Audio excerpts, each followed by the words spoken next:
Welcome to Manila Updates TV. Please subscribe to my channel and press the bell icon for more updates. It's the headline that's sending ripples across the Pacific. Korean frigates will arrive first.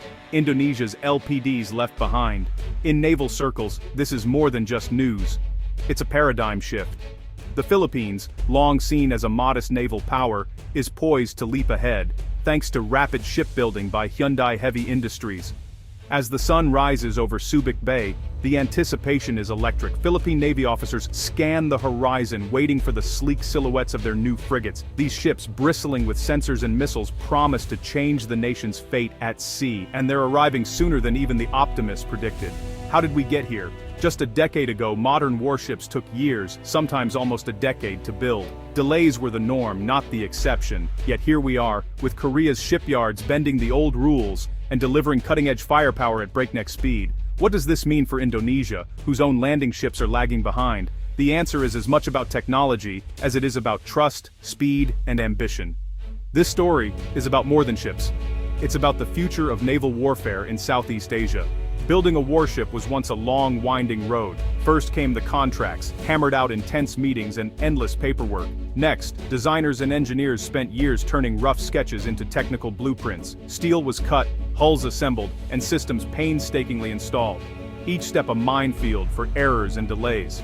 Testing brought its own headaches. Sea trials could expose hidden flaws, sending ships back to dry dock for months of repairs. Political disagreements or shifting budgets could stall progress even further. It was not uncommon for a frigate or landing ship to spend 6 to 8 years from contract signing to commissioning. This slow pace often left navies with outdated technology upon delivery. By the time a vessel joined the fleet, its systems were sometimes already behind the curve.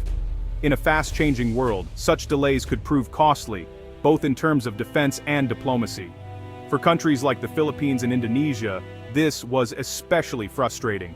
Their maritime security needs were urgent, but the promise of new ships often felt like a distant hope. Something had to change, and quickly. Enter Hyundai Heavy Industries. The South Korean giant stunned the region when it won the contract to build new frigates for the Philippines. What really caught everyone's attention, though, wasn't just the price, it was the timeline. From contract to delivery, Hyundai promised to have the ships ready in record time. This wasn't just sales talk. Shipyard managers mapped out tight schedules, leveraging lessons learned from previous builds.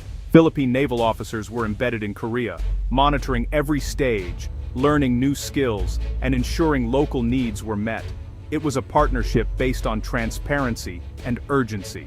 Within months, steel was being cut. Within 2 years, the first hulls were in the water. By the third year, weapons and sensor systems were being tested. Experts shook their heads in disbelief. Was this really possible? Yet, the evidence was there. The first Jose Rizal-class frigate joined the fleet ahead of schedule, setting a new standard for the region. For Manila, this was game-changing. Rapid delivery meant the Navy could plug capability gaps fast, shifting the balance of maritime power almost overnight. The lesson was clear. With the right partner and process, the old rules no longer applied. How did Hyundai make the impossible seem routine? The answer lies in modular design and pre-validated technology. Gone are the days when every ship was a bespoke, handcrafted project. Instead, Hyundai uses proven modules, prefabricated sections built in parallel, not sequence. Each module, be it the engine room, bridge, or weapons bay, is assembled separately, then plugged in like pieces of a giant puzzle. This saves months, even years, in construction time. Mistakes in one area do not delay the whole project. Everything is standardized, from wiring to armor plates. Pre-validation is the other secret. Instead of gambling on untested gadgets, Hyundai fits ships with systems that have already performed in real-world conditions. The design is tweaked but not reinvented for each customer. This reduces the risk of late-stage surprises during sea trials. For the Philippines, this meant confidence. The Navy knew exactly what it was getting and when. The result? Warships that are modern, reliable, and ready the moment they arrive.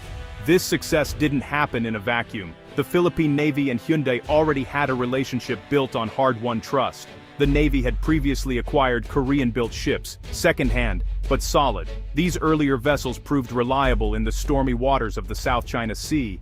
Every mission, every deployment, basically became a case study. Filipino sailors grew familiar with Korean engineering.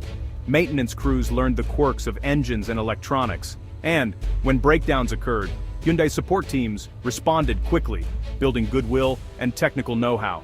This track record really mattered when it came time for a major new contract. The Philippine Navy knew it wasn't just buying steel and circuits. It was buying peace of mind. If problems arose, they could count on Hyundai to deliver fixes, not excuses. Trust is hard to measure, but easy to feel. It lubricates every step of a complex, high-stakes project. Without that prior history, the fast-track frigate build would have been unthinkable. While the Philippines races ahead, Indonesia's Navy faces a more familiar story, one of delays and frustration. Indonesia's landing platform docks, or LPDs, large ships meant to carry troops and vehicles, have been hampered by slow construction and shifting requirements. Local shipyards, though ambitious, have struggled with capacity and expertise. Frequent redesigns, budget interruptions, and supply chain issues have dogged the program. Years after the contracts were signed, only a handful of hulls have made it to sea. This slow pace is not unique to Indonesia, but honestly, it's becoming a liability. As neighbors modernize at record speed, Indonesia risks falling behind, both technologically and strategically. Each year of delay means another year of vulnerability. The contrast with Hyundai's streamlined process couldn't be clearer. Where Korean yards emphasize repeatability and speed, Indonesia's approach still bears the marks of a traditional, slower era. The region is watching and taking notes.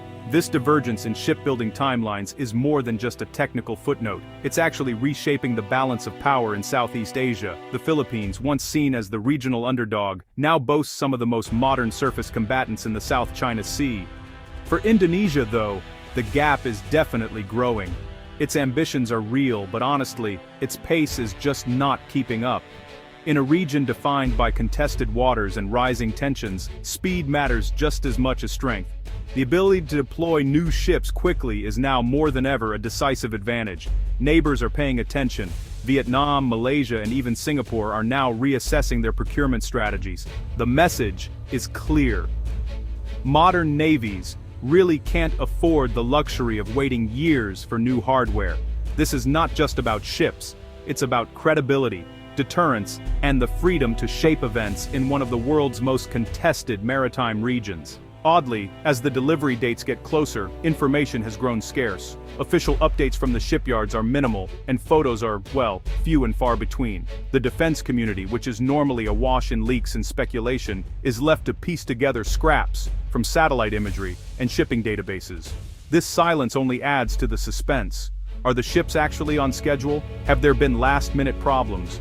Or is this just a policy of tight-lipped professionalism, designed to keep competitors guessing? One thing is certain, interest is at an all-time high. Every rumor, every hint, is dissected for clues. The stakes are high, not just for the Philippines, but for every navy watching this experiment in rapid naval modernization. With the imminent arrival of its new frigates, the Philippines is setting a benchmark for others. No longer content to wait in line, Manila has shown that speed, trust, and smart choices can upend the traditional rules of naval procurement. The lessons from Hyundai's success are already echoing through the world's shipyards. This isn't just about one navy, one contract, or one shipyard. It's about a new way of thinking, where modularity, pre-validation, and trusted partnerships replace endless delays and technical risk. The Philippines' gamble has paid off, and now other nations are rethinking their own strategies. As the region's navies scramble to keep up, the real winners are those who can adapt fastest. The age of waiting is over. The age of rapid, reliable warship delivery has begun. The story isn't over. The success of the Philippine frigate project is already raising new questions. Will other nations follow Manila's lead? Can Indonesia revamp its shipyards and reclaim lost ground? Will modular, rapid construction become the new global standard? One thing is clear.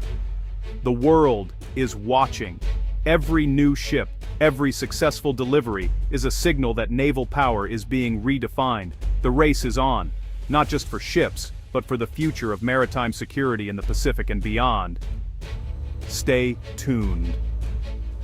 The next chapter in naval shipbuilding is just beginning, and it promises to be even more dramatic.